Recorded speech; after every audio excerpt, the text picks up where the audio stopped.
Si le nom de Lovecraft résonne aujourd'hui dans nos oreilles comme le nom d'un grand maître de l'horreur, ce ne fut pas le cas durant son vivant, où ses écrits n'avaient pas eu le succès qu'ils ont de nos jours. Les personnages qu'il écrit dans ses histoires sont confrontés à des créatures gigantesques dont l'existence s'étend dans des contrées au-delà de toute compréhension humaine. Son univers sombre et singulier en font vraiment un auteur à part dans le domaine de l'épouvante. La mythologie qu'il a développée au fur et à mesure de ses œuvres reste fascinante et nous questionne sur notre place dans l'univers, dans cette réalité dans laquelle nous évoluons et qui n'est peut-être pas ce qu'elle semble vraiment être. Ces romans angoissants distillent l'horreur au fur et à mesure de leurs pages. Lovecraft, laissant le lecteur s'imprégner de son ambiance et faire marcher son imagination avant de lui délivrer un final toujours terrifiant. Aujourd'hui ancré dans la culture populaire, ces histoires ont influencé nombre d'autres artistes, et l'on retrouve ces influences dans les jeux vidéo avec des titres comme Prisoner of Ice, Alone in the Dark ou encore récemment The Sinking City. Mais Lovecraft influence aussi les réalisateurs, et certains films comme La Malédiction d'Arkham,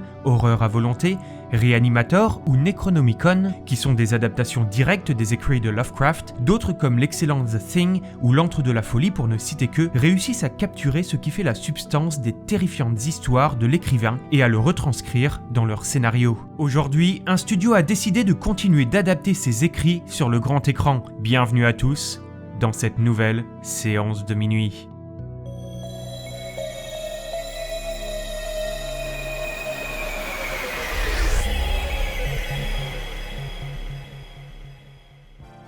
Vous savez combien j'adore les univers sombres, remplis de créatures étranges, et en tant que joueur, je voulais vous parler de ce jeu.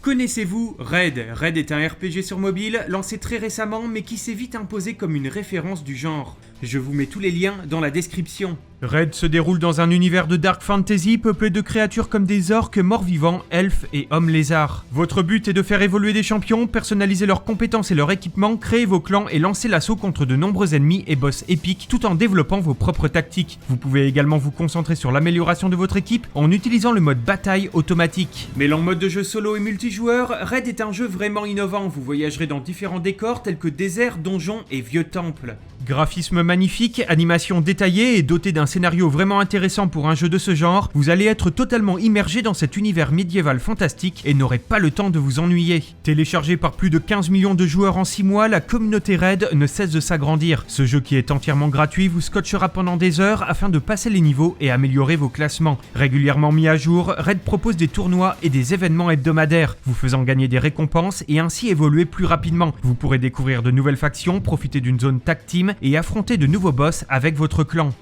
Vous aimez ces univers? Alors téléchargez le jeu et rejoignez-moi. En plus, grâce au programme Nouveaux Joueurs, Raid vous offre 50 000 d'argent et un champion épique pour bien débuter votre partie. Alors faites un tour dans la description, téléchargez le jeu et lancez-vous à l'aventure.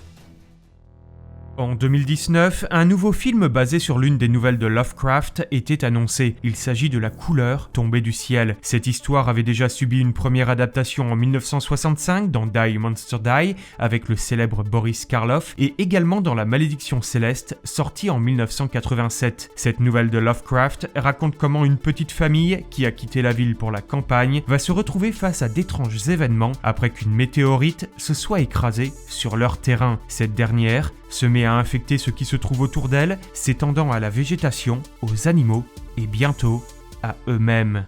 À la production de ce film, on y retrouve la société Spectre Vision, connue pour avoir été fondée entre autres par Elijah Wood. À la réalisation, c'est Richard Stanley, un passionné de mystique et de fantastique et réalisateur de l'excellent film Hardware sorti en 1990 et surtout de Dust Devil sorti en 1992 que je vous recommande vivement pour son ambiance vraiment singulière. Il est à noter qu'en 2013, Richard Stanley avait déjà commencé à travailler sur ce projet d'adaptation de La Couleur tombée du ciel, créant même une fausse bande-annonce dans le but de procéder à des démarches de studio et de donner une idée générale de sa vision.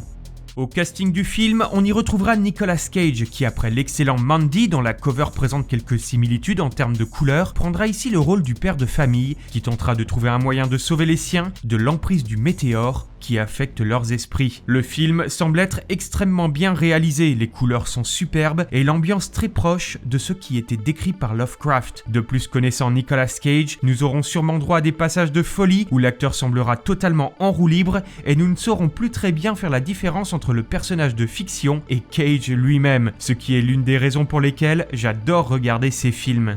La couleur tombée du ciel prévoit quelques scènes d'horreur que ne renierait pas David Cronenberg, dont les effets spéciaux sont créés par Dan Martin, spécialiste du maquillage et autres prothèses horrifiques, et aussi du design de créatures terrifiantes. Inutile de vous dire que j'attends avec impatience ce film, surtout qu'en plus il est prévu que s'il éveille suffisamment l'intérêt des spectateurs, le studio prévoit de s'atteler à une autre nouvelle de Lovecraft en adaptant L'Abomination de Dunwich, mais également de continuer ensuite sur leur lancée en adaptant encore 2 autres nouvelles de l'auteur. Cela fait plaisir de voir qu'un studio ait décidé de s'attaquer à ce monument de l'épouvante qu'est Lovecraft, et croisons les doigts pour que le projet d'adaptation des Montagnes Hallucinées, l'une des œuvres majeures de l'auteur, se concrétise enfin et sous l'œil de Guillermo del Toro. S'il vous plaît, n'hésitez pas à me laisser vos commentaires et à me partager les titres des histoires de Lovecraft qui vous ont le plus effrayé. Allez, à bientôt pour une prochaine séance de minuit.